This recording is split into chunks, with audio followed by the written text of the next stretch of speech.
Ladies and gentlemen, welcome back to the channel. Today we've got another UFC preview and predictions. The main event this weekend is Derrick the Black Beast Lewis taking on Curtis Razor Blaydes. This fight was originally scheduled for November. Unfortunately, it got pushed back to now, so we're finally getting it here. And we got a 15 fight card. A lot of heavyweight fights on this one. We've got Tom Aspinall taking on Arlovski. We've got Oleinik, Chris Daukaus. We've also got Spivak, Vanderaa. I mean, that's not on the same level as the other three fights, but it's a really good 15 fight card. Also, Eddie Wineland's on this one, Vieira, Kunitskaya, Charles Rosa. Pretty stacked card, man. And before we start off here in this video, folks, make sure to hit the subscribe button down below for more UFC on the channel. So we will be starting this one off in the featherweight division. We have got Rafael Alves taking on Pat Sabatini. Let's start here with Pat Sabatini. Both these guys, by the way, will be making their UFC debut in this one. Alves fought last on the Contender, though. That's how he got his contract. All right, let's start with Pat Sabatini. Currently holds a record of 13-3. He is the Cage Fury featherweight champion. Of course, he's going to vacate that now that he's heading over to the UFC, but he just won that title late in December. Currently on a 2-fight winning streak. His last loss was in early 2020. He was fighting against James Gonzalez, and oh my goodness, like his arm, like, yeah, you gotta see it. I mean, he was in an arm bar, he didn't tap, and he basically breaks his arm. But he doesn't tap, and he's going to keep fighting. Of course, the referee had to stop it because you have to. But it just shows you the toughness right there of Pat Sabatini. He didn't, like, you have to see it. Like, I can't describe it to you. It's a pretty brutal arm break. It's pretty obvious. But, hey, he wanted to keep fighting. Unfortunately, the fight got stopped in 40 seconds because of it. But if you excuse that loss, I mean, he's been on a pretty big winning streak going back to 2018. And then his only loss before that was a split decision loss to Jose Marescal over in 2018. Again, at Victory FC. Split decision loss. Pat Sabatini is an amazing grappler, very good submissions. I mean, if you look at his overall body of work, he's got 10 wins by submission, 1 by KO, and 2 by decision. That's how he gets the job done. He's a submission specialist. Rafael Alves, pretty good everywhere, but a pretty good ground game as well. So it's going to be tough for Pat Sabatini to try to get this one to the ground. And if he does, can you put away Rafael Alves? That's a problem in itself. So that's Pat Sabatini, of course, the reigning Cage Fury featherweight champion. Currently comes into this one with a record of 13-3, but he takes on the Dana White Contender Series alum and Rafael Alves. So we have Rafael Alves currently on a pretty big winning streak. He has not lost a fight since 2016. The record's 19-9, so he has 9 losses, but most of those losses do come from like 2011 and 2012. At one point in his career, he was 10-5, and then since then, I mean, he's gone on a pretty big winning streak. Yeah, he lost a couple fights in 2015 and 2016, but currently on a big 5-fight winning streak. Coming on over from Titan FC. He was the former Titan FC lightweight champion. I don't believe he was the featherweight champion. Yeah, he was just the lightweight champion over there.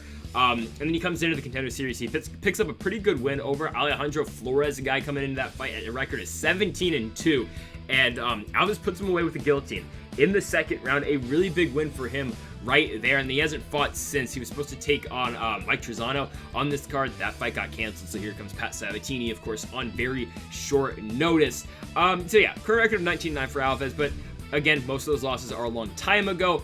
And Alves can get the job done everywhere. He's got a pretty good stand-up game, but his ground game is very good too. So it's not like Pat Sabatini, if he gets this one on the ground, he's going to win no matter what. No, Alves is a very good ground game. So it's a tough fight to call. On the feet, you got to give the advantage to Alves no matter what. I think the power advantage is definitely with him. Just the overall striking is with him. But on the ground, it could be a toss-up. Sabatini is a very good grappler and a very good jiu-jitsu player, and not bad wrestler as well.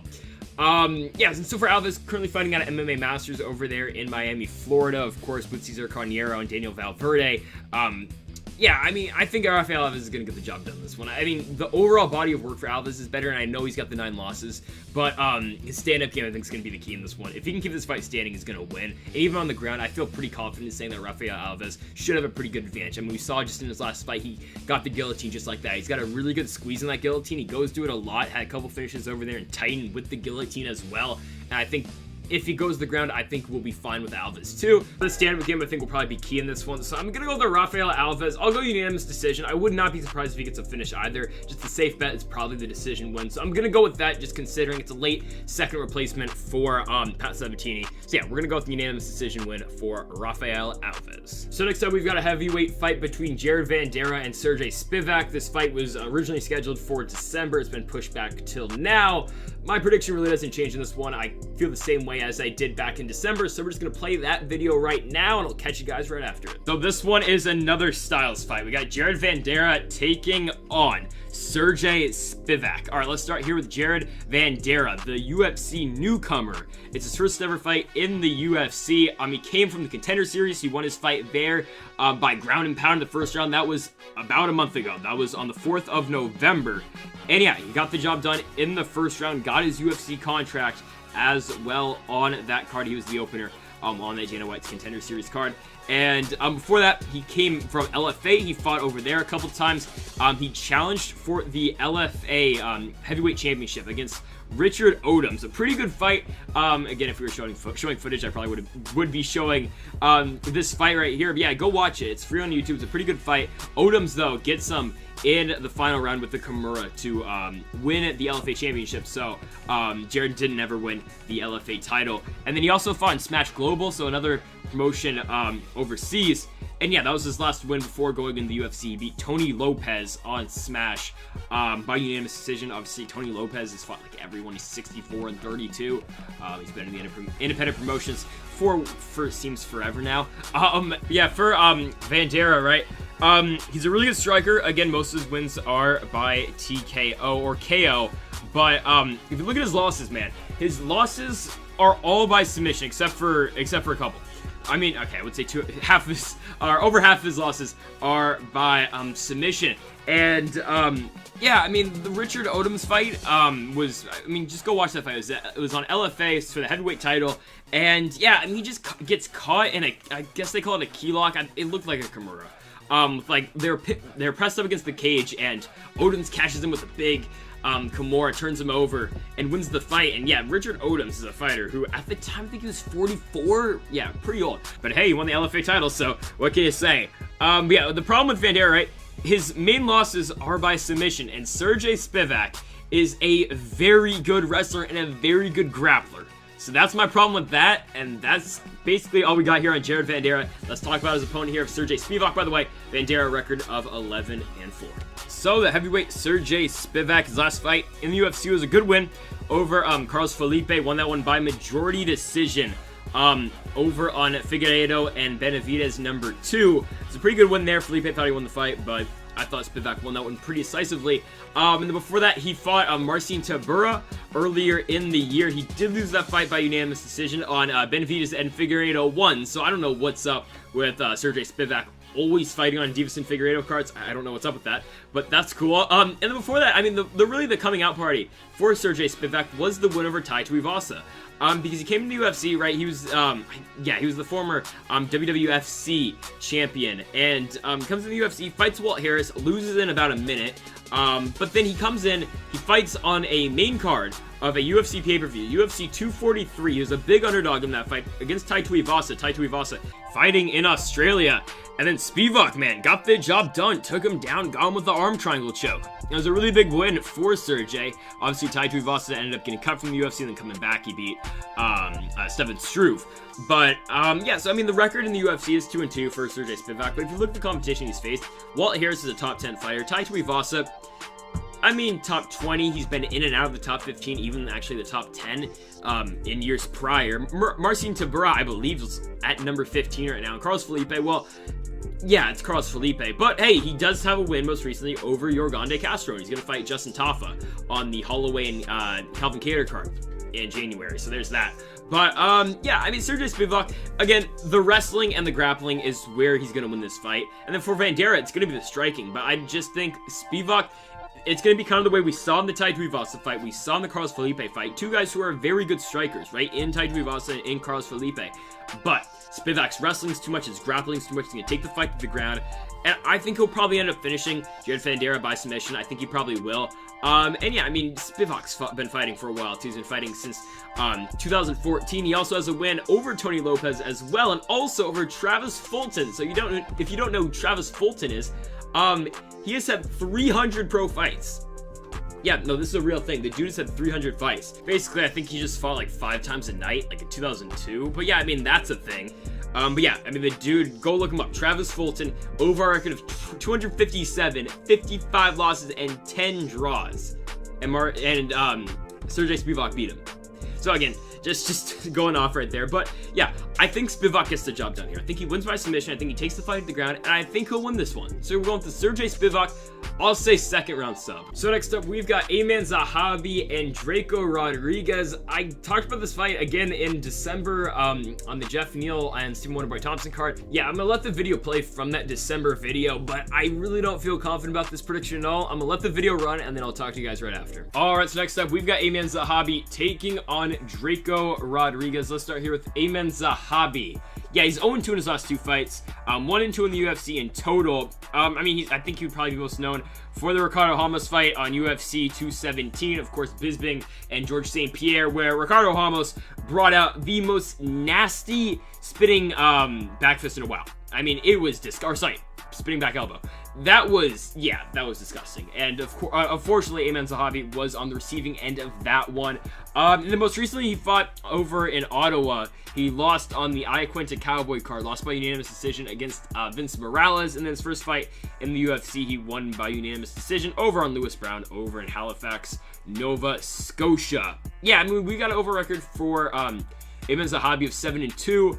I mean, in the UFC, we've seen all right striking. Really haven't seen much of him on the ground, even though he is a black belt in jiu-jitsu. But, I mean, he hasn't been great so far. Of course, the Ramos fight is going to weigh more importance than everything because that's what sticks out. Of course, that brutal spinning elbow. And yeah, I mean, before the UFC, though, for Zahabi, he went 6-0, fought pretty well over in Quebec, Canada, and had a fight in Saskatchewan as well. Had all finishes before coming to the UFC.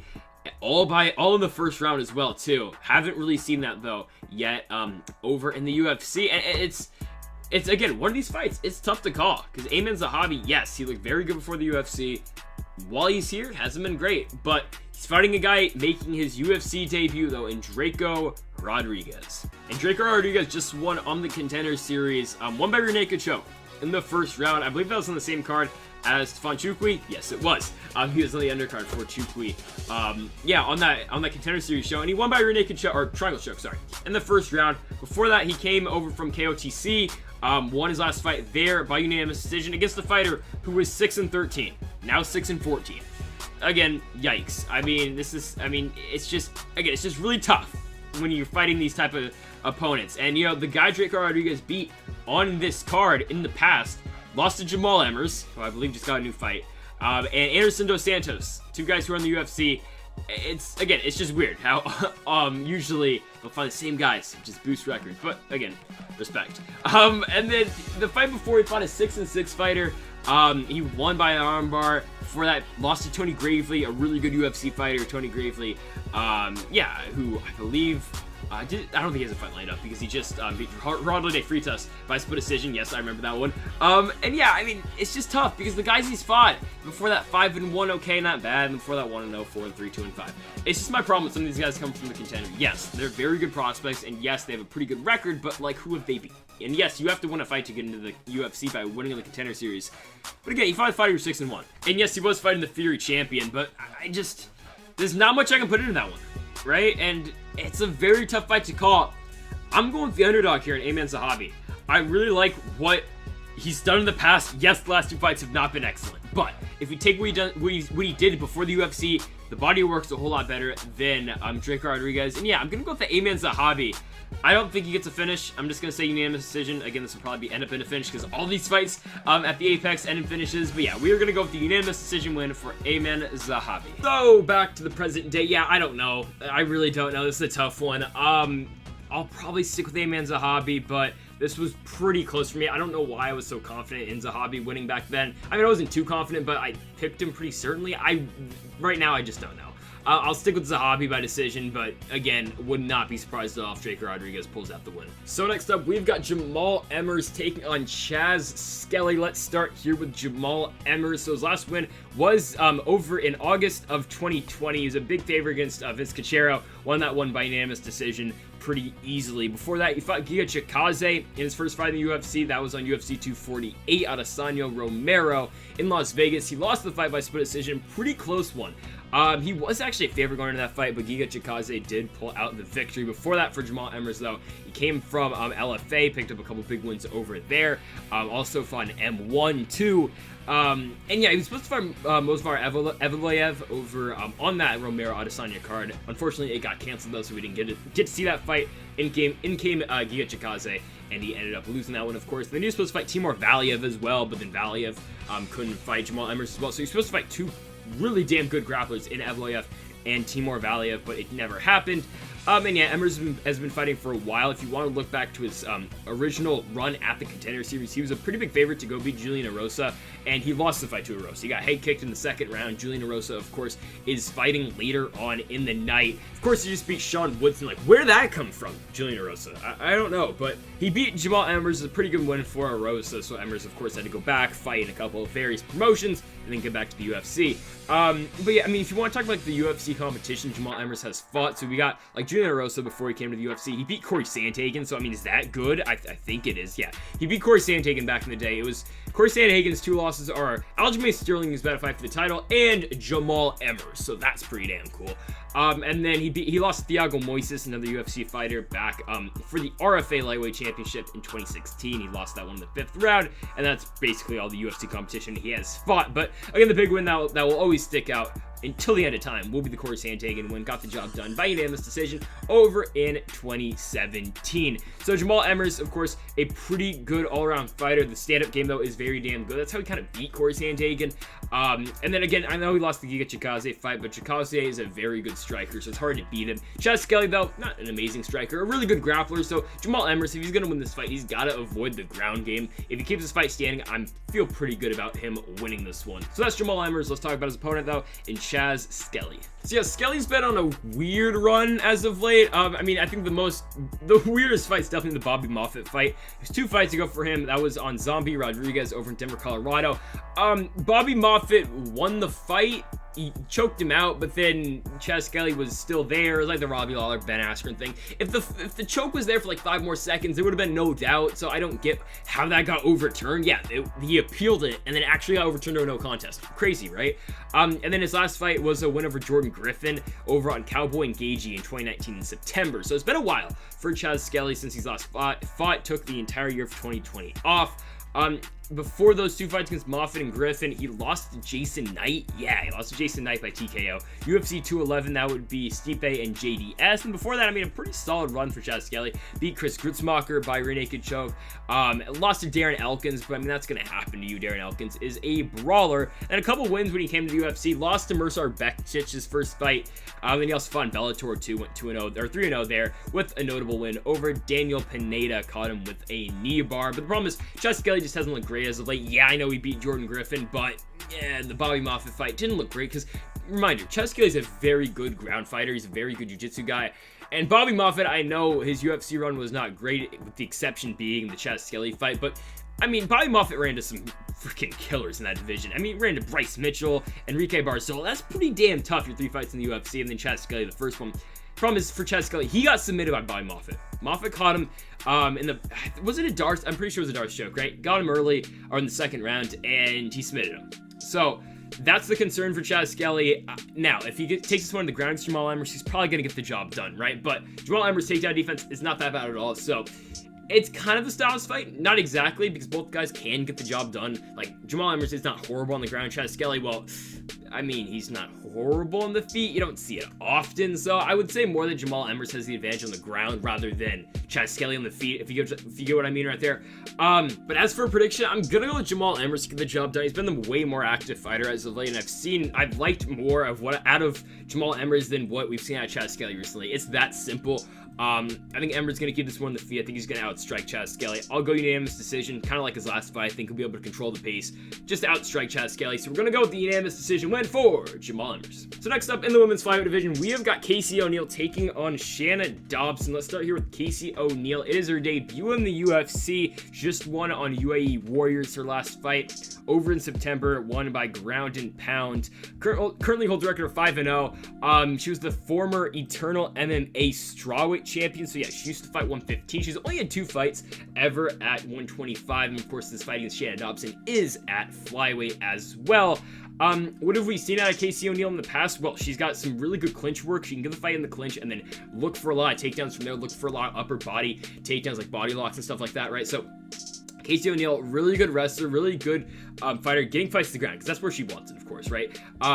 In the weeks coming up to this fight, she says she wants to get this one on the ground. She wants to finish this one by submission. Now, do I think she'll win by submission?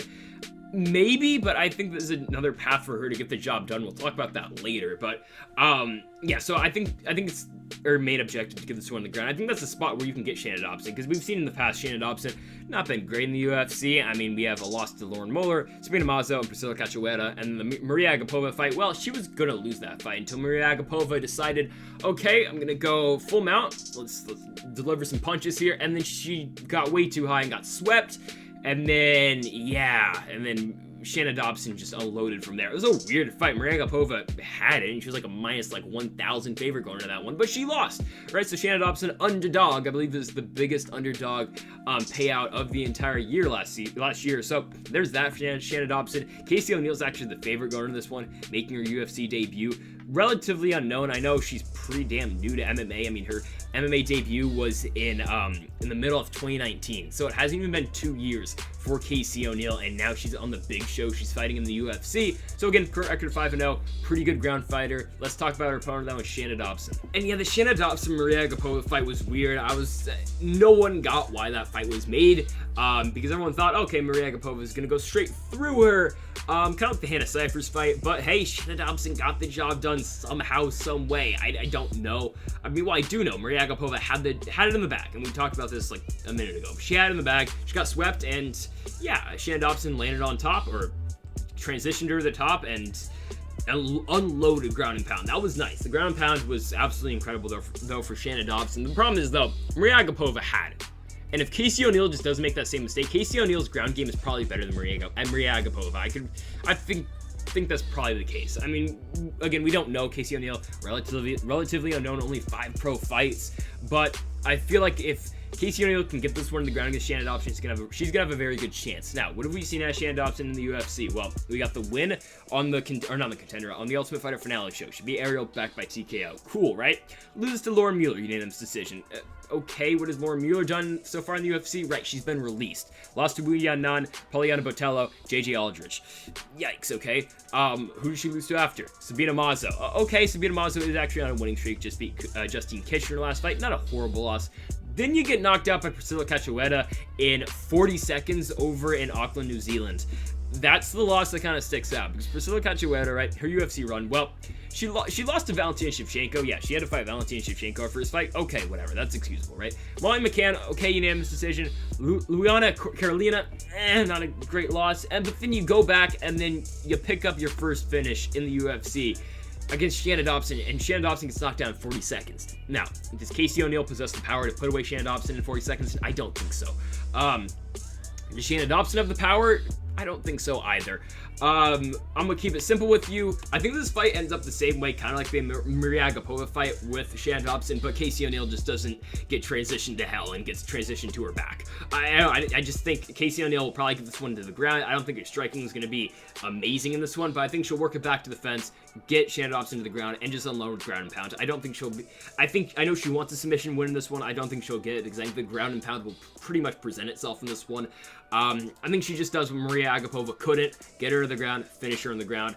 I'll say first round TKO finish on the ground for not from Maria Agapova, for Casey O'Neill. And hey, if Shanna Dobson wins this fight, I don't know, she's proved me wrong, but I feel like Casey O'Neill can just use her wrestling to get this one to the ground, unload with ground and pound, kind of like her last fight over at UAE, get the job done. First round TKO finish for Casey O'Neill. So next up, we've got Julian Erosa taking on Nate Landwehr. Let's start here with Nate Landwehr. So the former M1 Challenge featherweight champion. Of course, he's had 2 fights down the UFC. He was supposed to fight multiple times.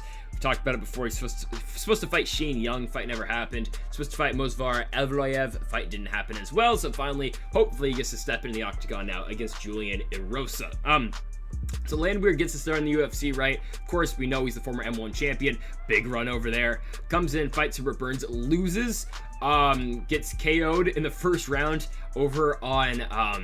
it was in January, yeah, it was on Blaydes and Dos Santos. That was unfortunate for Nate Landwehr. He comes back, takes a fight against Darren Elkins, and holy hell, that was a bloody damn fight. What a damn fight it was. Nate Landwehr just outpunches Darren Elkins in that fight. Pretty good fight. Go watch that one if you haven't. That was in Jacksonville. It was a good one for Nate Landwehr. Really put him on the map. Showed that, yeah, okay, you lose to Herbert Burns, fine. You come back, you beat up Darren Elkins, a veteran like Darren Elkins like that, and I know it's not hard to get to bloody up Darren Elkins, because that's what happens every Darren Elkins fight.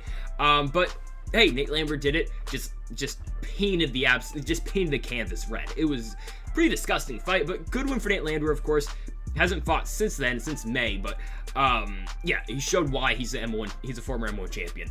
And Nate Landwehr's striking is very good. I know we lost the Herbert Burns fight, but that was more like, I mean, he got stuck in the clinch there, and Herbert Burns just unloaded from there. Will Julian Erosa do that to Nate Landwehr? No. This is a styles fight. It's that simple. If Nate Landwehr can keep the standing, he's going to win the fight. If Julian Erosa can get this one on the ground and keep it on the ground, he'll win the fight. That's as simple as I can keep this one for you, and I don't feel like it really takes any more.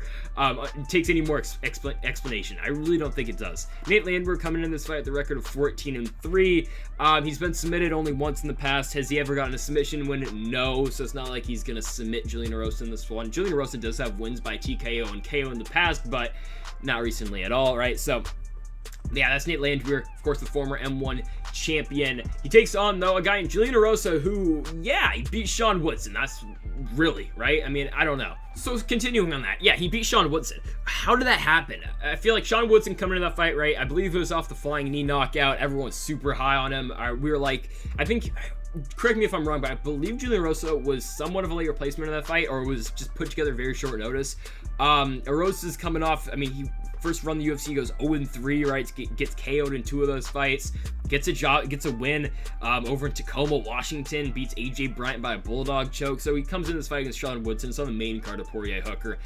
It's a catchweight fight, 150 pounds. This fight's set up for Sean Woodson just to add another win on his record. And then Julian Erosa comes in there and submits him by Darce choke. Yeah, right? Woodson gets tired. Erosa gets into the mat, finishes him with the Darce. No one thought that was ever going to happen. Erosa wins performance in the night. Holy hell, this dude's back. Now, Julian Erosa's first run in the UFC was not good at all, though. The Devontae Smith loss, okay, it's going to happen to you, right? Devontae Smith, we saw he's back in his last fight against the Guitar Hero Justin James. He's a pretty good striker, all right? He just got caught in the combo-worthy fights. That's simple.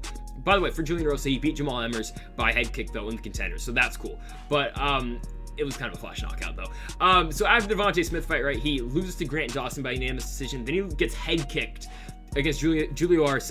Yikes, right? On DeSonias Lee over in Rochester, New York. And of course, we talked about it. He comes back, gets a win over at Cage Sport, and then comes back to the UFC, beats Sean Woodson.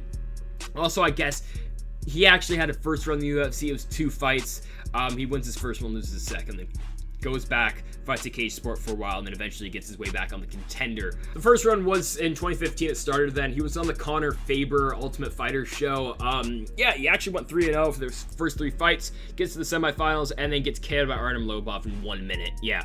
Hey, nothing against losing to the greatest of all time in Artem Lobov, the former bare knuckle champion. By the way, forgot to talk about it. Bare knuckle, Paige Van Zandt, Brendan Hart.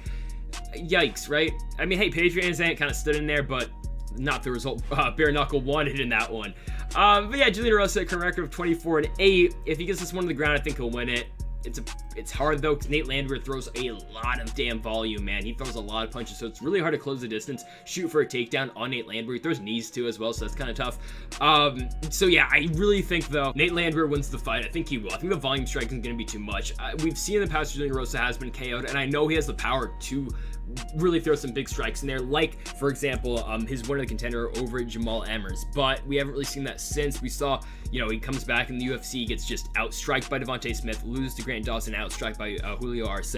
Comes back, right? He was getting outstruck in the Sean Woodson fight as well before he got it to the ground. So you always got to take that into account, right? Julian Erosa at any second in a fight can get it to the ground, potentially finish a fight. Now, do I think it's going to happen? No. I think Nate Landwehr is going to throw a lot of volume at Julian Erosa, and I think he's actually going to get a KO win. Goes back to M1 days, picks up a KO victory, gets his first finish in the UFC. I'm going to go with the first round KO finish for Nate Landwehr. Yeah, I think he gets the job done. So next up, we've got John Castaneda taking on Eddie Wineland. Let's start here with John Castaneda. So he comes into the UFC, right? Fights Nathaniel Wood, which is not an easy first fight at all. And I know Nathaniel Wood just lost to Casey Kenny, but Nathaniel Wood is an absolute monster on the ground. Pretty good stand-up game as well. But I mean, it's tough to beat Nathaniel Wood in your first fight on short notice. That's just a very tough fight, right? But Castaneda comes in the UFC. His fight in the UFC 2020, right? He hadn't fought in an entire year. He fought over in Combate, right? He loses 2 fights, wins 1, and then gets the shot in the UFC. So it's kind of weird that he did get the opportunity in the UFC so quickly. I know he's been fighting for a while, though. He's 17-5. He's been fighting pro since 2012. But yeah, I mean, he's lost 3 out of his last 4 fights, and he's only had 1 fight in the UFC. So that's a little bit concerning. Now, he's fighting Eddie Wineland, who is at the tail end of his career, and I'm going to talk more about Eddie Wineland later, but yeah, Castaneda, I know he did get a win over in the Contender in 2017, but that was a long time ago, and I know he won 2 fights after that in Combate, but then he drops 2 in a row. And one of them was a split decision fight, the other one was unanimous. Then he beats Marcelo Rojo by arm triangle, and then gets the shot in the UFC. Castaneda, a pretty good ground game, and I think that's how he's going to try to approach his fight against Eddie Wineland, given Eddie Wineland's chin. I hate to say it, but might be gone after that last fight against Sean O'Malley. Holy hell. But, yeah, I think if Castaneda can get this one on the ground, Eddie Wineland's been subbed multiple times in the past. And if you want to look at the guys he's been subbed by, well, yeah, there's some pretty good fighters, though. So that's that, right?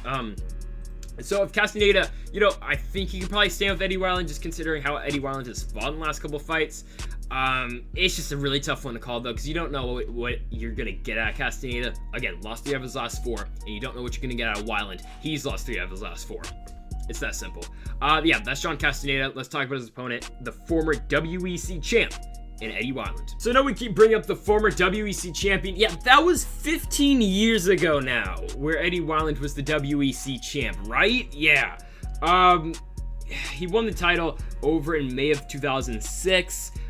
Goes on kind of a run. No, he lost the fight. He lost the championship right after. But fights more in WEC for a while. Comes in the UFC, loses to Uriah Faber, loses to Joseph Benavidez, beats Scott Georgeson, beats Brad Pickett, gets a shot at the Bantamweight Championship, loses to Renan Barão, and then he's just been shaky ever since. After the Renan Barão fight, Eddie Wineland has not been the same. It is that simple, right?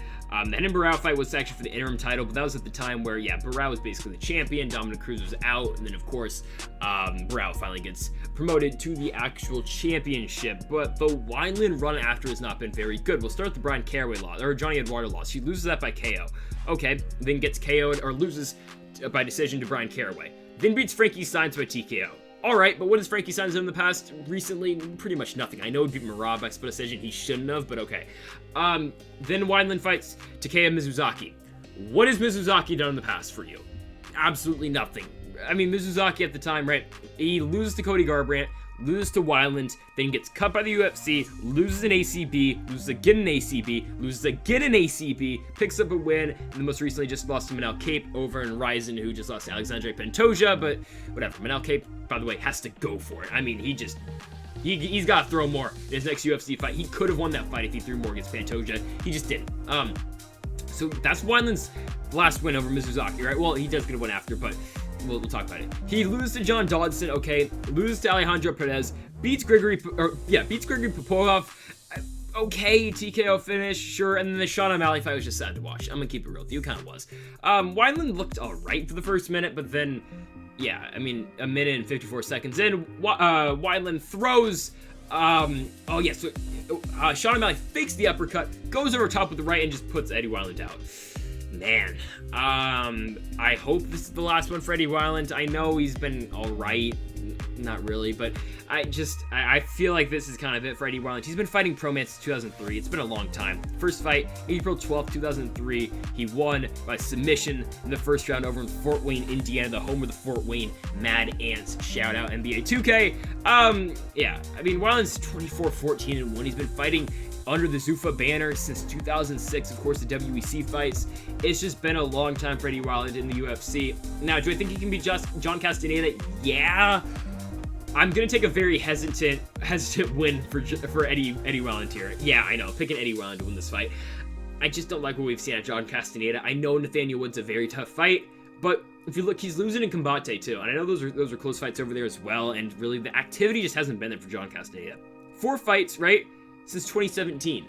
Eddie Wineland, you can say the same thing, though, about, right? Because Wineland's last 4 fights, right?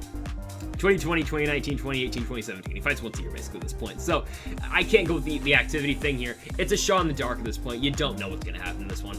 I say Wineland just keeps this one standing. I think Castaneda's got to take this one down if he's going to win. I think Wineland probably going to keep this one standing, stuff a couple takedowns. hey, I'll say he outstrikes John Castaneda, outstrikes him to a decision win. Hey, give it to the former WEC champ in Eddie Wineland. So next up, we've got Dakar Klose taking on Luis Pena. Violent Bob Ross is back, and he's back again. Let's start here with Violent Bob Ross in Luis Pena. So the last fight against Kamaworthy wasn't great. He got guillotine in that one in the 3rd round. He was losing the fight to that submission as well. Kamaworthy looked alright in that one, and then he loses to Amino Zaitar, who Amino Zaitar is out the UFC for a bag we do not know, but yeah, he's out of the UFC. 13-0. Hey, he'll be a good Bellator fighter in the very near future, but right, so Luis Pena loses to Kamaworthy. Before that, beat Steve Garcia, okay, by unanimous decision, loses to Matt Frivola, TKO's Matt Wyman, beats Steven Peterson, loses to Michael Trezano, and then wins on the Ultimate Fighter finale show. Luis Pena's got to take this one down if he's going to win. He's not going to outstrike Dakar Klose. It's not close. Didn't mean to say that, but it really isn't. I think if Dakar Klose keeps this one standing, he's going to win. I feel like a lot of these fights are like this way on this card, but the Dakar Klose last fight, and I'll talk about that more later, but it was a pretty impressive fight even though he lost. And Luis Pena, I know he's been very shaky as of late. The Kamaworthy fight, like, Luis Pena is supposed to be the guy on the ground, and I know Kamaworthy, he just had him tired at that point and eventually finished him, but Pena got subbed in that fight. And I know anything can happen. Like, for example, Hopeful Vieira just got submitted by Anthony Fluffy Hernandez. Like, what? I don't know, man. Hopeful Vieira just got tired in that one, and yeah, lost the fight. That was unfortunate. So I know stuff happens, but Luis Pena has to take this one down if he's gonna win. He can't try to strike Dakar Klose here because he's gonna lose.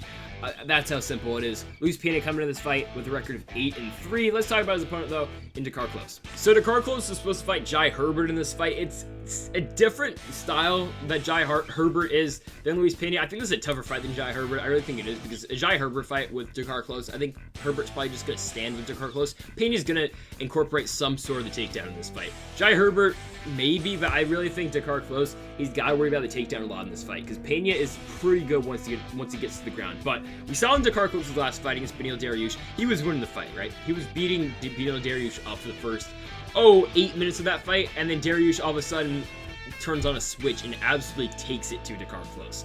Comeback of the year, obviously, from last year. Was it? It should have been. Over in March on UFC 248. Dakar Klose was outstriking Beneil Dariush for a good 8 minutes in that fight, until it turned around, right? So there's that. Now, before that, he goes on a big winning streak, wins over guys such as Lando Venata, Bobby Green. That's a pretty big win over Bobby Green, just considering what Bobby Green's done in the past. Hopefully he gets better.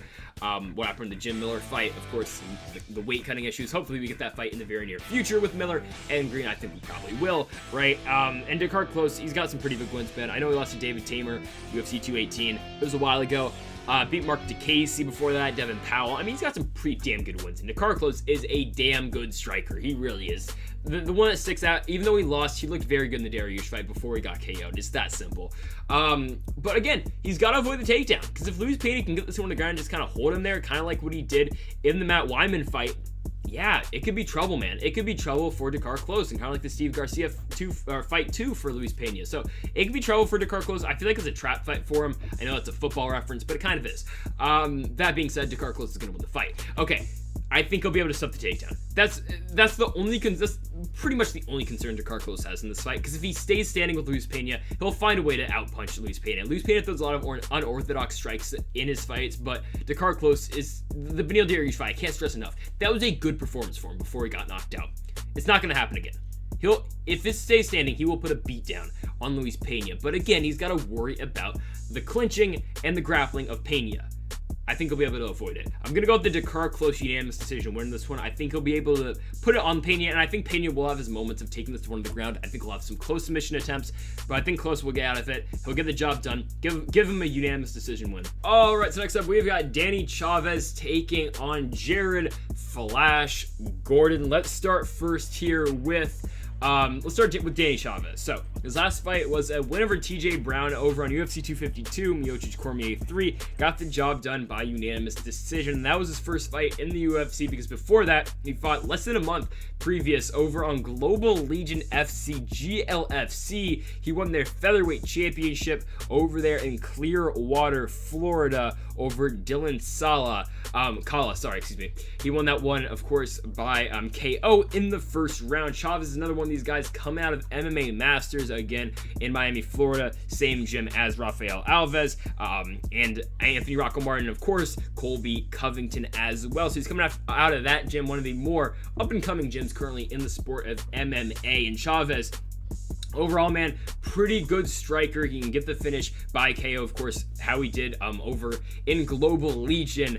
He does have 3 losses on his record. He's 11-3. That first loss did come in 2012, so okay. And then he lost back-to-back in 2016. One by guillotine, one by unanimous decision against a fighter who was 8-0 at the time, now 14-0, as Jason Soares, of course, the Titan FC featherweight champion. And then also we've got his other loss was to a fighter who was 8-4 now. I mean, not a great loss, but of course, yeah, Dane Chavez, pretty good striker overall, man. Current record of 11-3. Let's talk about his opponent, though, in Jared Gordon. So Jared Gordon's last fight was a win over on Fight Island. It was documented pretty well on the Fight Island documentary. He was one of the major players in that documentary. Showed how he was cutting weight, how it was very tough for Jared Gordon to make weight in that one without all of his cornermen. You know, Paul Felder was his guy who was in his corner for that fight, but it wasn't supposed to be. But so yeah, Gordon beats Chris Fishgold in that one. They show him making weight and how like it's so tough for him because cutting down 145 was not easy for Jared Gordon at all. But then Chris Fishgold's opponent misses weight, so then it's a catch weight fight anyway. So that was a weird narrative in that one. But Gordon gets the job done, really just out wrestles Chris Fishgold and just outpaces him everywhere in that fight. Unanimous decision win for Gordon, right? So before that, he loses to Charles Oliveira, which not an easy fight at all, right? Before that, gets a win, loses to Carlos Diego Ferreira, loses to Joaquim Silva. It's been a pretty tough road for Jared Gordon because the amount, like, look at the levels of guys he's fought, right? Diego Ferreira, Joaquim Silva, Charles Oliveira. Those are 3 tough fights, right? And those are 3 losses so far in the UFC. He got in the UFC by beating Bill Algeo by unanimous decision over for the Cage Fury Featherweight Championship. He is, I do believe, a 2-time featherweight championship over there, or no, 3-time, I think, featherweight champion over there at Cage Fury. Or no, it's a 2-time, excuse me, 2-time featherweight champion over at Cage Fury. And yeah, current record for Jared Gordon of 16-4. Not a bad striker. We've seen in the past, though, he has been KO'd, like his 3 losses in the UFC. He's been finished all 3 of them. Carlos Diego Ferreira, Joaquim Silva, and Charles Oliveira. So that's something you got to look out for. Danny Chavez has got some power in his fist too, so that's kind of concerning for Jared Gordon. But again, the guys he's lost to are very tough opponents. His ground game is not horrible as well. We saw in the Chris Fishgold fight, he can mix it up definitely. Go to the ground, go to the feet. Well-balanced fighter overall for Jared Gordon. So as for my prediction on this one, I'm actually going to go with Danny Chavez. Yeah, again, I think this is probably an upset pick, but I'm taking Danny Chavez. I just like what I saw out of him in the TJ Brown fight, and he's got some power, man. I mean, you got to look at his last couple of fights. 3 of his last 4 wins are all by KO, and I know all 3 of them were on the UFC, but he's riding this momentum of he's got a lot of damn power in his hands and he's been knocking dudes out. And I think he's going to do the same to Jared Gordon. I'm going to say knockout win for Danny Chavez here. I'm not going to pick around, but if it's going to happen, Danny Chavez is probably going to win a fight in the first round if he's going to KO someone. That's where all 3 of his KOs do come from, are in the first round. Not going to say the first round directly, but I think there's a high probability that it will be done in the first round if Chavez can get the job done in the first round. If he can, I think Gordon's going to have a good chance to win this one. Honestly, I think if Gordon avoids the first round, he'll probably win the fight. Do I think it's going to happen, though? No. I think Danny Chavez will find a way to get the KO in the first round. Now, this is, other than the main event, I would say the most intriguing fight of the entire card. This is good, man. Andre Arlovski, the former champ, taking on the rising star in Tom Aspinall. Oh my goodness, what a fight. We'll start here with Tom Aspinall. So, the 2 fights in the UFC, given the opponents he fought weren't great, but you gotta look like how he got the job done. The Jake Collier fight knocked him out in 45 seconds. And then we saw Jake Collier go beat Jan Vellante. So there's that. But he beats Alain Badeau, and is Alain Badeau a UFC caliber fighter? Well, the debate's still out there for that one, given he's only 1 fight in the UFC, but I mean, we knew how that fight was gonna end up. Going into that fight, Alain Badeau was a plus 520 underdog, and Tom Aspinall was a minus 750 favorite. So there's that. Aspinall got the job done, got him to the ground, or knocked him down, finished him within a minute. So it's that simple. We've seen the talent. Tom Aspinall has got a damn powerful strike. I mean, he knocks dudes out. It's that simple. The Jake Collier fight, it took 40 seconds, and he got the job done. Came over from Cage Warriors, right? Was over there, got a couple wins. Never won the Cage Warriors championship because he got the start in the UFC. And You think he's undefeated? He's not, actually. I mean, I think a lot of people think Tom Aspinall, you know, he's just been running through guys. He's actually not undefeated, given one of these fights he was supposed to win. It was an illegal 12-6 elbow. Shades of Matt Hamill and John Jones back in 2016. I mean, his only real loss, he did lose in 2015. He got heel hooked second round over in Bama, and that's going to happen to you. I mean, he lost to Stuart Austin, so again, one of those fights, it just happens, right? So realistically, Tom Aspinall, one loss on the record. The other one is by DQ, and I feel like this is a good fight for him. But the problem is Andre Arlovski, whenever he gets in these fights against these young contenders, he somehow finds a way to pull him out. And we're going to talk about more about Andre Arlovski in a second here, but everything is pointing to a win for Tom Aspinall. But what we've seen out of Andre Arlovski is like somehow he'll pull it out. So how Aspinall wins this one, KO first round is your best bet with him. I really think it is, because somewhat like the Andre Arlovski Jairzinho Rosenstruck fight, something like that, he just gets him done, gets him out of there really quickly. That's really how simple I have for Tom Aspinall. Aspinall's ground game is actually not that horrible, but you mostly see him on the feet. He can get the fight done on the ground if he has to, but again, he is a striker. So that's Tom Aspinall fighting out of England. But yeah, let's talk about Andre Arlovski. And Andre Arlovski refuses to go away. The Tanner Boser fight, he was supposed to lose that one, and he wins. He outstrikes Tanner Boser, wins 29-28, right? The Felipe Lins fight, he was not supposed to beat Felipe Lins. He really wasn't. Felipe Lins coming over from PFL, right? He won the PFL heavyweight $1 million tournament. Arlovski's supposed to win the fight, and Lynn's supposed to win the fight, and Arlovski comes in there and wins, right? But this is like the path they've been putting Andre Arlovski on, because like, look at these guys. Rosenstruck, all right, this is Rosenstruck before he was a killer. Well, he was a killer at the time, but this is before he's in the top 5. Rosenstruck knocks him out in 30 seconds. He fights up-and-comer Ben Rothwell. That's a joke, but still, he beat Ben Rothwell pretty well. That was a good one for Andre Arlovski. He took a lot of bombs in that one. Same with Ben Rothwell. Actually, a really underrated war over in San Antonio. Dos Anjos Edwards. Go check that one out. Actually, not a bad fight. Arlovski before that fights Augusto Sakai, another guy who's a young fighter. Sakai beats him by split decision. Fights Walt Harris, another guy, up-and-comer at the time. Walt Harris beats him, but then it was overturned because some substance, I'm not sure. But before that, he fights Shabilov Durakimov. Okay, Durakimov, another guy, up-and-comer, now's in the top 10 of the division. Tuivasa before that. Okay, well, Tuivasa right now, I mean, just beat Stefan Struve, but still, this is when they're pushing Tai Tuivasa to the moon, because after that, he fought Junior Dos Santos and lost, right? So, before that, Stefan Struve, I mean, not really young up-and-comer. Junior Albini, I mean, kind of, not really, right? At the time, Albini was undefeated in the UFC, just coming off a win over Tim Johnson, and then Arlovski beats him. And if we want to keep going, Marcin Tybura, okay, at the time, Tybura was up-and-coming, man. He really was at the time. Because Tybura was undefeated in the UFC. They keep feeding Arlovski these guys who they know are going to probably be good in the top 15, top 10 of the weight class. And somehow, I mean, he beats some of them. I mean, we're going to go on this path, right? Francis Ngannou, okay, he loses to Francis Ngannou. Ngannou's in the top 5, right?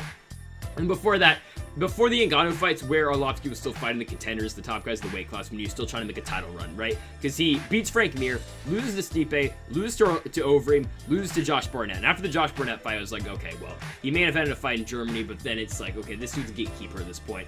And I'm still surprised Josh Barnett won that fight against Arlovski. That's his last fight to date. But, yeah, so Arlovski, he's been alright since, and again, he refuses to go away. He keeps winning fights somehow. Somehow, some way, the man refuses to lose. He keeps fighting, he keeps winning. And the big fight for me was the Boser fight. I thought, alright, this is just a pretty easy win for Tanner Boser. He's just going to outstrike Andre Arlovski. Yeah, Arlovski's got some pretty big hands, but are pretty, he can throw a lot of power, but still, I was like, alright, it's going to be enough for Tanner Boser to win the fight. It wasn't. Arlovski, bro, he doesn't use the grappling as much as he does, but he's not bad. And I think it would be a dangerous strategy for him to take Tom Aspinall down, but it's not, he's a former Sambo world champ, or second place, sorry. It's going to end up being a stand-up fight, though. It will be. And I think it's basically, can Aspinall put away Arlovski early in this fight, or can Arlovski drag this one out and get Tom Aspinall to the later rounds, potentially either put him away or just drag him out to a decision, right? I think Tom Aspinall, I'm going to pick against Andre Arlovski again. I've had him twice so far on the channel. I'm going to pick against him again. I thought Lins was going to beat him. I thought Boser was going to beat him. I think Tom Aspinall's going to get the job done, man. Aspinall's going to knock him out. Going to give him vibes the Jairzinho fight. Tom Aspinall, KO finish Andre Arlovski within 2 minutes. Write it down right now. I think that's how this one goes. But then again, Arlovski could just win another decision win. I don't know. We're going to Aspinall by KO. So next up, we've got Nasruddin Imavov taking on Phil Hawes. Talked about this fight earlier this year. Prediction remains the same. So like the other two earlier in this video, I'm just going to roll the footage, and then we will go to the next fight. So next up, we have got Phil Hawes taking on Nasruddin Imavov. Let's start here with Phil Hawes. Megatron's last fight, obviously Phil Hawes, was against Jacob Malkoun. It was his debut in the UFC, and he knocked out Malkoun, Robert Whittaker's training partner, in, 18 seconds. That was on the main card of UFC 254, Khabib and Gaethje, and that was his first fight in the UFC. Before that, Hawes fought over in the Contender Series, did win a fight there in the first round by TKO on the ground, and before that, got a couple wins over in Brave, and then actually had a win in Bellator as well against Michael Wilcox. Got that one done by the doctor stoppage over in the summer of 2019 on Rory McDonald and Neiman Gracie. Also, Chael Sonnen's last fight was on that card as well. So that's cool. And yeah, Phil Hawes also fought in World Series of Fighting a long time ago, and I mean a long time ago. Over in 2016, he fought over there. They gave him a shot after he fought on The Ultimate Fighter, I do believe. Yeah, he's on The Ultimate Fighter. He was on the Joanna Jędrzejczyk and Claudia Gadelha season of that, so he fought over there. And then World Series of Fighting picked him up after that. And yeah, I mean, we know Phil Hawes got a lot of power. I mean, those last couple of fights, oh my goodness, the Jacob Malkoun fight. I mean, it was the first punch he landed, just put Jacob Malkoun out. And the fights in the Contender have been good too. I mean, he knocked the guy down and then finished him on the ground. It's just, yeah, the dude's got a lot of power. I mean, like, you should not have that much power for being a middleweight. And he's got a lot of power. I mean, Nasruddin Imavov is very good as well. So let's talk about Imavov in this one. And for Nasruddin, his last fight was a win. His first fight in the UFC was against Jordan Williams. He won by unanimous decision, and we'll keep it real, wasn't that memorable. He won the fight, obviously, but Jordan Williams, yeah, he hasn't won a fight in the UFC either. He went 1-1 over in the Contender. He won a fight in Bellator. Yeah, actually, no, he went 1-2 in the Contender. Yeah, I mean, it was an okay win for Nasruddin Imavov, but yeah, he won the fight by unanimous decision. Before that, he won a big winning streak over multiple promotions over in Europe. Of course, Imavov fights out of France. Had a couple wins over there.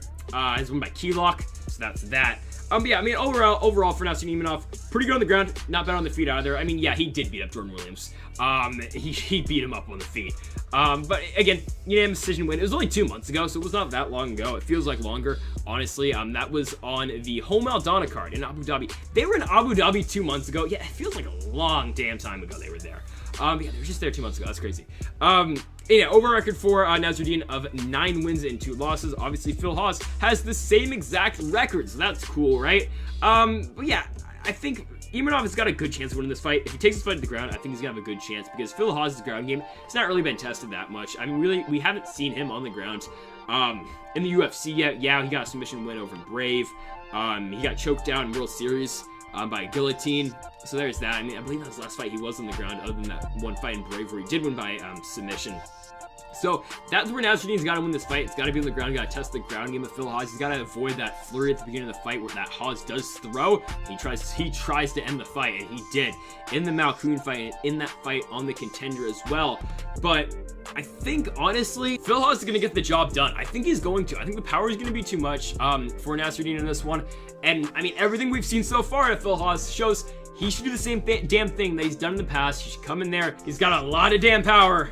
And I think Phil Hawes is going to get the job done by KO. I'm going to go with another first-round knockout finish. You know me, I don't predict a lot of knockout finishes, but I'm going to do it. First-round KO, give it to him, Phil Hawes. And next up, we have got a good one, man. Another heavyweight fight, Alexei Oleinik and Chris Daukaus. This one could go a million different ways. It really could. We're just going to start here with Chris Daukaus, right? And his last couple fights have been very good.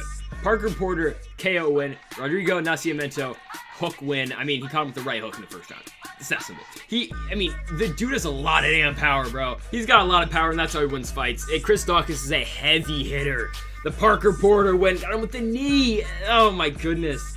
The dude is very good. He has 2 losses on his record. One 2015 Americana loss. The other one was a KO loss in 2019 for the Cage Fury Heavyweight Championship.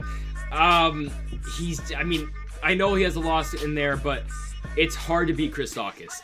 But the problem is this a step up? Is this like just because Alexei Oleinik's good? And Alexei Oleinik, you know how many wins this man has? Alexei Oleinik has 59 wins in professional fighting. 46 by submission. Chris Daukaus' ground game really hasn't been tested. He's never been really taken to the ground, and that's what we kind of thought we were going to see in the Nascimento fight. We kind of thought, okay, Nascimento's probably going to try to take him down. He never got the opportunity. And we know that's what Oleinik's going to do in this one.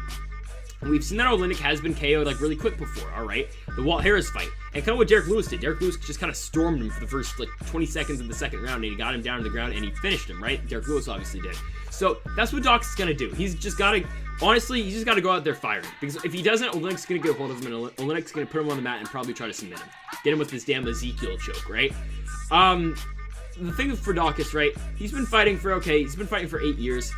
Okay, Alexei Oleinik, you want to know how long this dude's been fighting? Alexei Oleinik has been fighting since 1996. He's been fighting for forever. This dude has how many fights? 74 fights. Chris Daukaus is 13. I just feel like it's an experience thing. And I think Oleinik, yeah, he might lose the top level guys here in the weight class. But Chris Daukaus, I know he's good, and if he wins this fight, he will be in the top 10, top 15. But he's an unranked guy at this point. I would say he's the top 20 heavyweight currently. It's just a step up, man, in competition. It's that simple. And do we know anything about Chris Daukaus' ground game? Well, we know it's all right, but we have seen him get finished before on the ground. Again, it was 6 years ago, but Alexei Oleinik is a whole other monster when it comes to the ground game. Hey, he technically won a ground fighting game against Fabricio Verdum. I know it was different parts of that fight where it was standing and in the clinch, but technically Oleinik didn't win that fight, and I called that one. Just gonna put that out there. But yeah, let's keep going here on Alexei Oleinik. So of course we know the record is absolutely insane. You'll see the graphic here in just a second. 59 wins, 14 losses, and 1 draw. Crazy. Oh my goodness, he's just been fighting for forever. 46 wins by submission. That is insane. Now, this is how Alexei Oleinik's got to win this fight. He can't stand with Chris Daukaus, because that's what's just prevented Oleinik from being the champ, basically. It's just that his stand-up game is not very good. Derrick Lewis got KO'd, Walt Harris got KO'd, Overeem got TKO'd, Curtis Blaydes got TKO'd. That's just been his problem, really, because he's good on the ground. He had Derrick Lewis kind of in trouble for 4 minutes. He had him in an Ezekiel choke for the last 2 minutes of the round.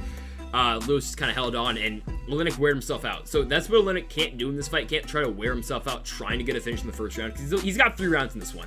And Daukaus is very unexperienced on the ground, considering what Alexei Oleinik has done on the ground in his past, right?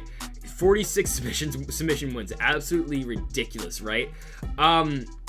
Yeah, I mean, it's just, I don't know what else to say. He's really good on the ground. His striking is not great, though. I think Daukaus is the advantage on the stand-up side of things. But on the ground, it's by far Alexei Oleinik. Now, what do I think is going to happen? I'm going to pick Alexei Oleinik again. I'm going to pick him for the 3rd straight time. I like Chris Daukaus a lot. I really do. And I've picked him twice before in the past, right? On the channel, I haven't picked against any of these guys, right? Both these guys. I've not picked against one of them. And I'm going to pick against Chris Daukaus first, because I think Alexei Oleinik, the experience is going to play a huge factor in this one. I don't think he's done. I really don't think he is. Now, if Daukaus clips him like he did to Rodrigo Nascimento, yeah, I mean, Alexei Oleinik's going to go down and probably going to lose the fight. Don't think it's going to happen. Oleinik's going to clinch with him. I think that's what he's going to do. He's going to clinch with him. It's a small octagon. He's going to push him back against the fence, clinch with him, get him to the ground, drag him to the ground, and I think it's going to be a tough 15 minutes for Chris Daukaus. I really think it's going to be. I think Oleinik's just going to wear on him. Now, do I think he'll get a submission win? I think yes, eventually he will. I think he will get a submission win in the 3rd round. I think he's going to wear on him for the 1st and 2nd rounds. The 2nd rounds, I think he'll win the first 2. It'll come to the point in the 3rd round. Daukaus is just going to be like, all right, I'm just going to have to throw here to try to get a KO finish. Oleinik will drag it to the ground. He'll find a way, put the Ezekiel choke in, win by Ezekiel choke. So I'm going to go with the Alexei Oleinik 3rd round submission win to get his 60th. Yep, 60th professional fighting win. So next up, we've got Darrick Minner taking on Charles Rosa. Should be a good one here, man. 2 veterans here in Minner and Rosa. It's gonna be a ground fight. I think someone's gonna have the advantage on the ground. I don't know who. Will we get a scenario where these 2 great grapplers get end up in a striking fight the entire fight? Potentially. And I think if it does happen, I'm just gonna put it out there. I think Charles Rosa has the advantage on the feet. On the ground, it's a crapshoot. I don't know. We're gonna start with Charles Rosa. Last win, split decision win over Kevin Aguilar. Good win, right? Before that, gets completely outclassed on the ground by Bryce Mitchell. That was one of those fights where, like, okay, 2 really good grapplers, kind of like this one. Two good grapplers. Will we see a stand-up fight, or will just one guy take over? Because that's really how it goes in one of these two really good jiu-jitsu specialists. It's either one guy dominates on the ground, or it's a stand-up fight, and who knows? That's really how it usually is. They usually don't see a real competitive jiu-jitsu fight because one guy's gonna have the advantage for the most part when it's one of these fights like this. And I think Rosa might be the guy, but Derek Minner, man, that last win was a good one over TJ Laramie. So yeah, Rosa loses to Bryce Mitchell, beats Manny Bermudez before that, loses to Shane Burgos, gets TKO'd in that one, beats Kyle Bonacek, loses to Yair Rodriguez, beats Sean Soriano, loses to Dennis Seaver. That's been the run so far. So it's been loss, win, loss, win, loss, win, loss, win. So everything is pointing to a Charles Rosa loss in this one. If history serves us right, Charles Rosa should lose this fight, right? It doesn't go that way, but 13-4 current record for Charles Rosa. We know he is a wizard on the ground, except for the Bryce Mitchell fight where he just got grounded. I mean, Rosa had his spots in that fight, but there was a point in that fight where Bryce Mitchell almost got a twister in the end of the second round, I think it was. Almost put Charles Rosa in a twister. Rosa's a very good grappler, but that just shows you how damn good Bryce Mitchell is, right? Yeah, and that's Charles Rosa, man. That's really all I can say. He's a very good grappler. His striking is not bad, but he hasn't gotten a TKO finish in the UFC. All of his KO finishes, the three of them have come over in regional fights 2013, 2014. It's been a while. So that's Charles Rosa, current record 13-4. Let's talk about his opponent, though, in Derek Minner. Derek Minner's last win did come with that fight against TJ Laramie. He wasn't supposed to win that fight. He's a pretty big underdog. Hey, he came out, 50 seconds, got TJ Laramie in a guillotine choke. Was it a little bit, I don't want to say fluky, but it came out of nowhere. There you go. Wasn't expected to happen, but he got the job done. All credit in the world to him. First fight in the UFC, loses to Grant Dawson by rear naked choke. It's going to happen to you. Grant Dawson is pretty damn good on the ground. He's only lost once in his entire career. He's undefeated in the UFC. That Nadine Armani fight was huge, and he's going to fight Leonardo Santos next month. So I'm excited for that fight. But Minner loses to Grant Dawson, okay. And before that, he loses on the Contender. He loses to Herbert Burns, picks up a couple wins in between, and then, of course, finally makes the way into the UFC. But the record for Derek Minner is a little bit salty, man. 25 wins, 11 losses. You got losses in LFA in the past, multiple times in LFA. He wasn't great there, honestly, if we're being honest. A couple losses, lost to Jordan Griffin, Kevin Kroom over there. It's a salty record for Derek Minner. It definitely is. But if you want to look at the breakdown of his wins, I'm sure this is probably playing on the screen now, or it already has, all right? 1 win by KO, 22 by submission, and 2 by decision. You know where Derek Minner is going to try to win this fight. It's going to be by submission. On the feet, Derek Minner is shaky at best. It's that simple. And Rosa kind of is the same, but again, I think if you give these two a stand-up fight, a boxing or kickboxing fight, I'm giving the win to Charles Rosa. But on the ground, I'm not really sure, because we've seen in the past, man, Charles Rosa, was it just how good Bryce Mitchell is? Definitely, but Rosa has been dominated on the ground before. Can Minner do the same? There's a chance he could. There is definitely a chance. But on the feet, again, I'm giving it to Charles Rosa. It just depends on how this one goes. It depends on the game plans of these two guys. I don't know what the game plan is for Charles Rosa. Is it, okay, if we stub a couple takedowns, we think we can beat this guy on the feet? Hell, does Derek Minner think, if I stub a takedown for Charles Rosa, I keep this one on the feet, I think I win? You just don't know how it's going to play out, and that's simple. I would, again, if you're trying to bet on this fight, do not. This could go many different ways. Very good jiu-jitsu guy versus a very good jiu-jitsu guy. No one knows how this one's going to play out. It's just a shot in the dark. It really is. So that being said, I'm going to take the experience of Charles Rosa. I'm going to take him to win the fight. I think he finally breaks his loss-win record here, his little pattern. I think he'll finally get a back-to-back win in the UFC here. I think he gets the job done against Derek Minner. I think if it goes to the ground, I'm just going to hope and say that Charles Rosa has the advantage on the ground, and I think if it's standing, I definitely think that's Charles Rosa's fight if this one does remain on the feet. So I'm going to go up to Charles Rosa, unanimous decision, win this one. I think he just wins the fight overall, on the ground, on the feet. Give it to Charles Rosa. Next up is our co-main event. We have got Yana Kunitskaya taking on Ketlen Vieira. Let's start here with the former 145-pound challenger for the title in Yana Kunitskaya. So we'll talk about her UFC run. She comes in, loses to Chris Cyborg, beats Lena Landsberg, beats Mariner No, loses to Aspinall, beats Julia Storyarenko. Storyarenko, that fight was supposed to be Ketlen Vieira over there on, or I think it was, right? Yeah, it was supposed to be Ketlen Vieira on Louis Oleinik. That got pushed back to now, and it was a good one for Yana Kunitskaya. She showed some of her wrestling, looked pretty good in the clinch of that one. Storyarenko really should not have been there with Yana Kunitskaya, and I know Storyarenko did a couple really good wins after getting cut by the UFC.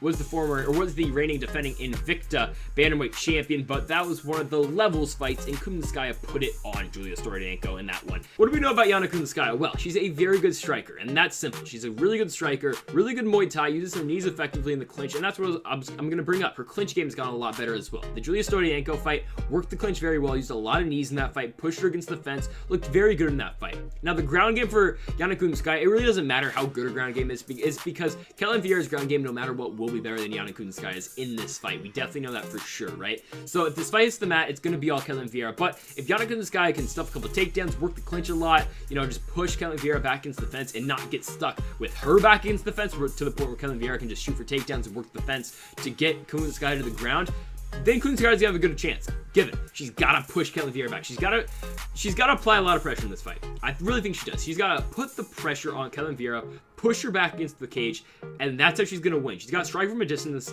in this one. She can't let Ketlen Vieira get close to her, work for a single, work for a double, or honestly get her in the clinch to the point where she can get double underhooks and drag Yana Kunitskaya to the ground. It's gonna be a tough order though for Yana. I can't stress that enough. It's gonna be tough for her because Ketlen Vieira's jiu-jitsu is very good. Now, how does Kunitskaya win this fight? You gotta look kind of the similar approach that Irene Aldana had against Ketlen Vieira. If you want to bring that fight up, right? So, Irene Aldana, Ketlen Vieira, this is on UFC 245, Colby and Usman, right? Irene Aldana knocks out Ketlen Vieira at the very end of the first round. How did Irene Aldana win that fight? Well, she used her movement very well in that fight to avoid the grappling Ketlen Vieira. She got out the way, and she stuffed. She just got to stuff takedowns to Ketlen Vieira. You can't get on the ground with her because if Ketlen Vieira gets to the ground, she's gonna win the fight. And now, Ketlen Vieira's striking has gotten better over the last couple years, but Kunitskaya's striking is better than Ketlen Vieira. And if she keeps this one standing, I'm liking Kunitskaya in this fight. That's a big order for her. So let's talk about her opponent though, Ketlen Vieira. So Ketlen Vieira, right, in her last fight was a win over Sijara Eubanks, a pretty impressive unanimous decision win. That was on a main card of a pay-per-view, UFC 253. That was on Israel Adesanya and Paulo Costa. It was a good one for Ketlen Vieira. It was her first fight after about 9 months. She comes back, beats Sijara Eubanks, who's been pretty active as of late. The Irene Aldana fight is Ketlen Vieira's only loss so far in her career. And she got KO'd in that fight. It was a really good performance for Irene Aldana, put her on the map, and then she fought Holly Holm, and then just got out wrestled. That's what Ketlen Vieira was trying to do to Irene Aldana. Kind of what Holly Holm did to Irene Aldana. Just drag her to the ground. And Ketlen Vieira is good at that, but Irene Aldana fought a very good fight in that fight. Worked the leg kicks in that one, got away from Ketlen Vieira, and eventually just struck. End of the first round, all right, I'm gonna go for it. Last 10 seconds, she takes me down, whatever. I'm gonna go for it. And that's what put away Ketlen Vieira in that fight. Right, got her with the KO. Vieira before that gets a win over Kat Zingano. Sarah McMahon submits Sarah McMahon, which is hard to do because Sarah McMahon's a very good wrestler. Well, I take that back. Her jiu-jitsu, it's not great, but Juliana Pena put away Sarah McMahon, which again, Pena, very good jiu-jitsu. Amanda Nunes is ducking her. But back to Ketlen Vieira. Before the Sarah McMahon fight, she beats Ashley Evans Smith and picks up her UFC debut. She's 11-1. Again, the only loss is to Irene Aldana, but Irene Aldana in a way is kind of similar to Yana Kunitskaya. Again, I think Aldana is a little bit better than Kunitskaya at both their points of their career at this point, but it's kind of a similar fight. And I know Ketlen Vieira is a very big favorite in this one over Yana Kunitskaya, but if Kunitskaya can stuff a couple takedowns here, work the clinch pretty well, work body, eventually go up to the head, I think Kunitskaya will have a good chance to win this one. Now, I do not think it's going to happen though. I think Ketlen Vieira will use her grappling to her advantage here. I think she's going to be able to take down Yana Kunitskaya in this fight. We've seen in the past Kunitskaya can get submitted. Tanya Evinger is a very good example of that one. You're going to go back to Invicta 22 in March of 2017 for the Bantamweight Championship over there in Invicta. Tanya Evinger puts away Yana Kunitskaya by submission. Tanya Evinger is not the best jiu-jitsu player. She's really not.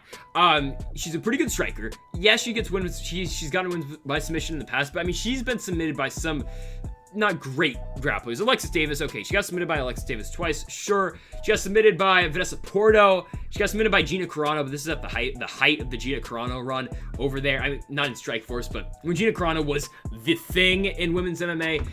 She got submitted by Gina Carano in 2007 Elite XC. And again, 2 losses to Alexis Davis.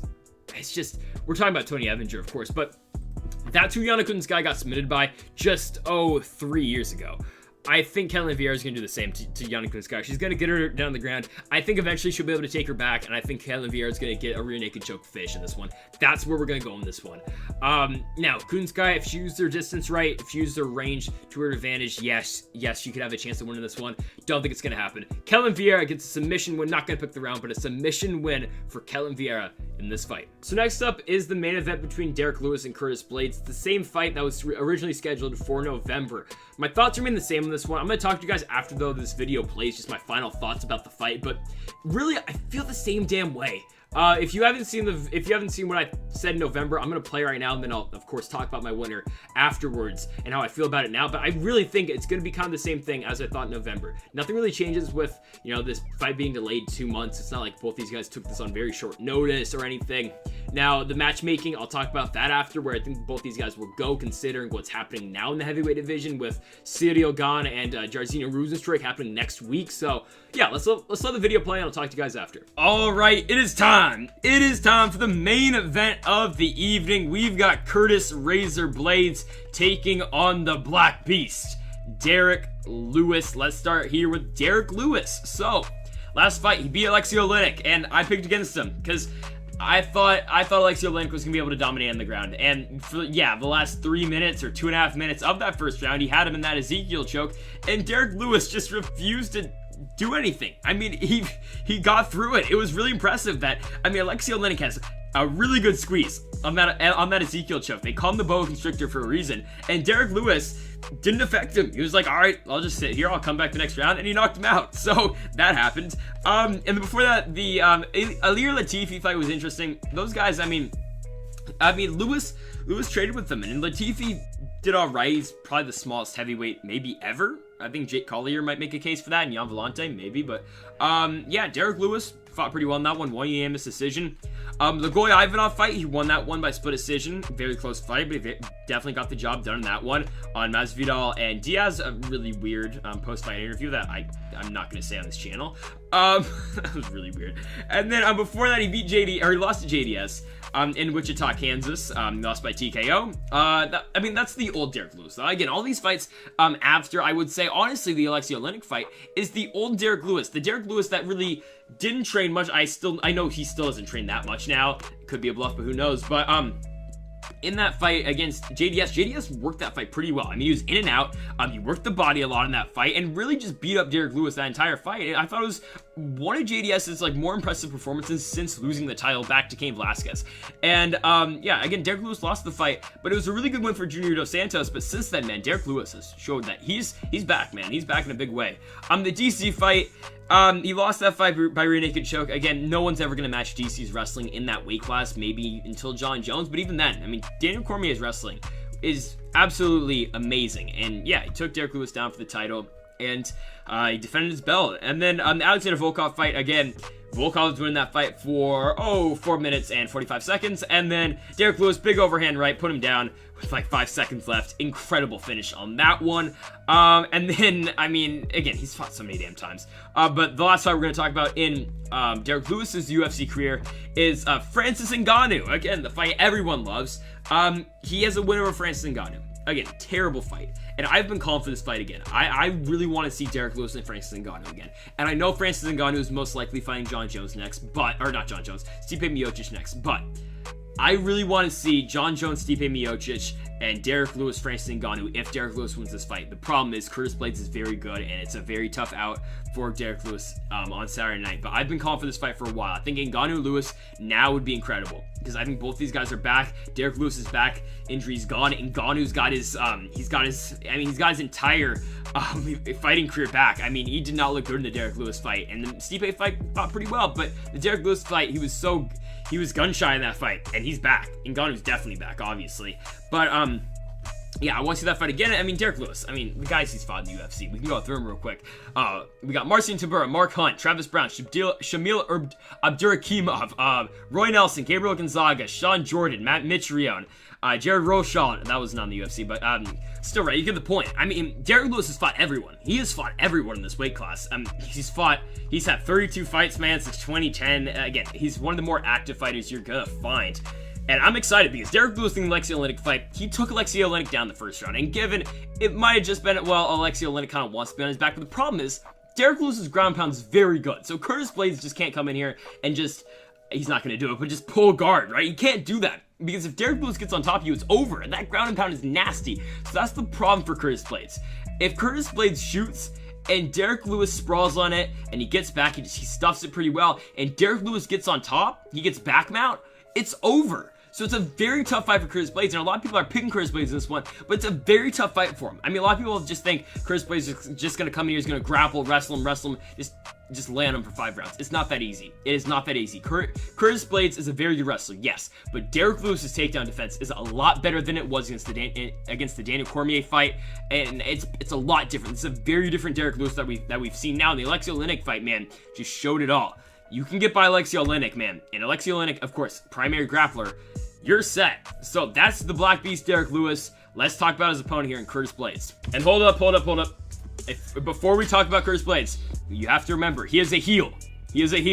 He wants people to hate him, okay? And if you're not used to the term heel, okay, I'll describe it. The heel is a bad guy in professional wrestling. If you haven't watched professional wrestling in a while, honestly, don't blame you. WWE hasn't been the best of late, but I do advise you to go watch AEW on Wednesday nights on TNT. But, yeah, Curtis Blaydes says he's a bad guy. Okay, cool, right? Great. You're a bad guy. You're not Chael Sonnen. You're not Colby Covington, right? I mean, okay. The problem with Curtis Blaydes is, yes, he says he's a bad guy, but the problem with that is Curtis Blaydes, I mean, he's not that entertaining of a fighter. Yes, he knocked out Junior Dos Santos, and that was a very good win. Yes, the Shamil Abdurakhimov fight was a very good win, too. The Alexander Volkov fight was not a very good one. Yes, he won that fight. Yeah, he won 49-46, I believe. One of them, I think it was 149-46, 148-47, 150-45 weird scorecards. But, yeah, he won that fight. It was a big win there. But he didn't look great, because there was a point in that fight where Alexander Volkov was shooting on Curtis Blaydes, and he was taking Curtis Blaydes down. I think it only happened once, but still. Again, Curtis Blaydes' cardio is a big factor. And it's really weird to say, but I think Derrick Lewis has the edge in cardio on this one. I know, it's very weird, but the thing with this, right? Derrick Lewis, yes, his cardio isn't great, but Derrick Lewis always possesses that power, he always possesses that right hand, where he can always end the fight with one big overhand right. Curtis Blaydes, he's a wrestler. He's probably not going to finish the fight on the feet. Yes, he beat JDS, but I love JDS, but his chin's gone. Let's keep it real. He's lost by knockout his last 3 fights. And again, he's fought straight killers though, Jairzinho, Ngannou, and Blaydes, but still.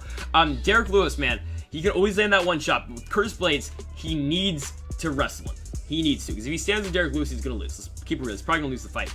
So Curtis Blaydes for 5 rounds, man, I don't know. I mean, Volkov, does weigh 265, and he got through it, but the 4th and 5th rounds were hell for Curtis Blaydes. You saw in the post-fight interview with John Anik, dude was having problems, man. He was tired.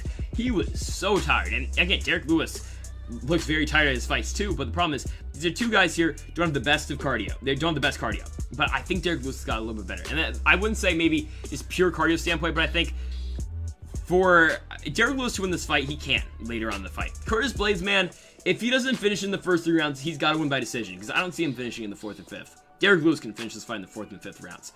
And usually you don't see heavyweight fights going the distance, going all 5 rounds. But this one, I could potentially see. I mean, honestly, I think it could happen. Derrick Lewis, man.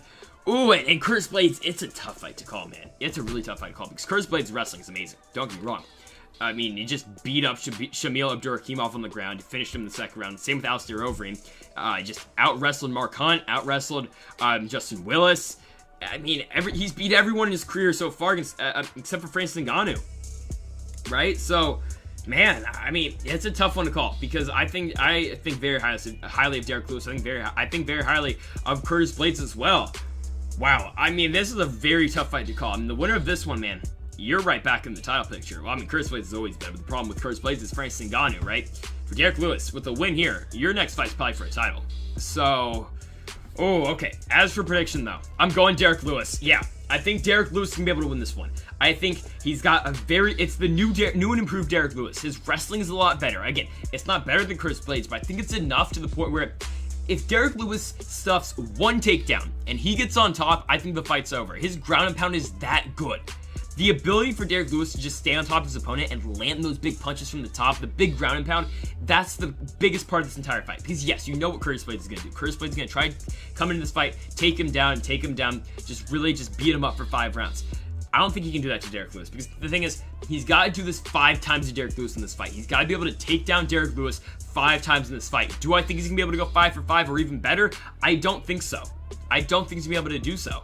I think Derrick Lewis is going to stuff at least one of them. And I think this fight's going to end up on the ground after Derrick Lewis stuffs one, and he's going to finish it on the ground. Either that or Curtis Blaydes can't take him down at all, and it's a striking fight, it's a boxing fight, and Derrick Lewis is going to win a boxing match between him and Curtis Blaydes. He is going to win that. So yeah, I see multiple paths to victory for Derrick Lewis. For Curtis Blaydes, yeah, there's a path to victory, of course. There's the takedown, there's a unanimous decision victory, obviously. You beat him like you beat Alexander Volkov, maybe with a better cardio. But you do exactly what you did in that fight. The Judo Santos route, I don't think he's going to be able to outstrike Derrick Lewis like he did to JDS. And then there's the route that he took in the Overeem fight and the Jordan fight. Yeah, finish him on the ground, but I don't think he's gonna be able to TKO Derrick Lewis on the ground. I think if you're gonna put away Derrick Lewis on the ground, you're gonna have to submit him. I think that it's that simple. I don't think he's gonna be able to TKO him. It's very tough to TKO Derrick Lewis once you get him to the ground. If you get him standing, you TKO him like Mark Hunt did, maybe. But yeah, I think Derrick Lewis wins this one. I say he wins this one a little bit later in the fight. I'm going to say a 3rd round TKO finish. I imagine the Curtis Blaydes shoots, Derrick Lewis finally stuffs one, he gets on top, finishes it with the ground and pound. Yeah, and it's a bold pick. I know, I think a lot of people will be taking Curtis Blaydes in this one, but I like the new and improved Derrick Lewis. I really think highly of him now, a lot more than I did in the past. Again, I picked Oleinik to beat him, but what I saw in that fight, man, I really think that Derrick Lewis can be able to get the job done in this one. And it's a big win, because Derrick Lewis with the win here, his next fight's for the title. I can't say that for Curtis Blaydes if he wins, because if Francis Ngannou beats Stipe Miocic, you're not going to do the trilogy, because Francis Ngannou's beat him twice before. If Stipe Miocic wins, sure, yeah, put Curtis Blaydes and Stipe together. But for Derrick Lewis, man, no matter what, if he wins this fight, he's fighting for the belt. I mean, he's not going to fight Jairzinho next, I don't think, because is Jairzinho fighting Volkov? I think that might be happening, right? And yeah, I think, yeah, there's no other fight for Derrick Lewis. It's going to be the winner of Ngannou Miocic, because 1, he's beating Ngannou, 2, Miocic, new fight, right there, man. Or, hey, if he wants to cash out, John Jones is right there, too. Or, hey, Brock Lesnar, who knows? I mean, it's always a possibility, right? But yeah, again, I'm going Derrick Lewis. I think Derrick Lewis is going to be able to get the job done here. I'm going with the 3rd round TKO for the Black Beast. Okay, so yeah, we're going to switch up the prediction a little bit. I still feel the same thing that I think Derrick Lewis is going to win the fight. The ground and pound is going to be a big thing. I think his wrestling's gotten a lot better. I know he was put on the ground by Oleinik for a while, but he can stay in there. And I think, I'm pretty sure, I said this before, but Curtis Blaydes, right? He can, Derrick Lewis can win the fight any point he went round 1 to round 5. He's always gonna have a lot of power. We saw that in the Volkov fight. He's always gonna have a chance to win the fight like that. Blaydes needs time. I don't think there's gonna be one round where Curtis Blaydes can just immediately put away Derrick Lewis. It takes time for Curtis Blaydes to put away guys. You saw the Volkov fight. He couldn't finish him in 5 rounds, and Derrick Lewis got tired in the 4th and 5th. Lewis gets tired, but he will always have that big overhand right to put away a fight. Right? His card has gotten a lot better as of late. He will always have that one-shot power, and that's why I'm going to take him. But I'm going to change my prediction here. I don't think the fight will go to the 3rd round. I'm going to say a 1st-round knockout for Derrick Lewis. This is how I see it. This is my new updated prediction here. This is how I see it happening. Curtis Blaydes goes for a takedown. He gets it, but Derrick Lewis uses his technique of just get up. Doesn't just, no, like, that's his thing. Just get up. He gets up somehow, some way. He gets up to his feet, and he just puts away Curtis Blaydes. Throws bombs. Like, I don't want to do that ever again. I don't want to be down there for 3 more minutes. I'm going to throw everything I have, and he puts down Curtis Blaydes. Does kind of what Francis Ngannou did to him. Now, not in the fashion, but kind of, right? I think he beats Curtis Blaydes. I really like this fight for Derrick Lewis. He's a big underdog in this fight, but I'm going to take him. Underdog win here for Derrick Lewis. Get this man back into the top 3. I say he fights the loser of, well, I think he fights Francis Ngannou if he loses. He fights Francis Ngannou if Stipe beats Ngannou. If Ngannou wins, then I think he just gotta wait. I don't know who Derrick Lewis fights after. Maybe fights the winner of Jairzinho and Cyril Gane. I guess that's probably the move, right? Or you can fight Volkov again. I don't really see what there is to win in that fight for Derrick Lewis, but who knows? So, folks, that will do it for our UFC preview and predictions. Thank y'all for sticking around for this hour and 22-minute long video potential. I think this might be the longest one here on the channel. Don't know if this one beat Conor and Dustin Poirier, but it definitely got very close if it didn't break it. So, folks, thank y'all for watching. If you have not yet, though, make sure to hit the subscribe button down below for more UFC on the channel. Hit that like button, too, if you made it this far. And thank y'all for watching, and Mamba forever.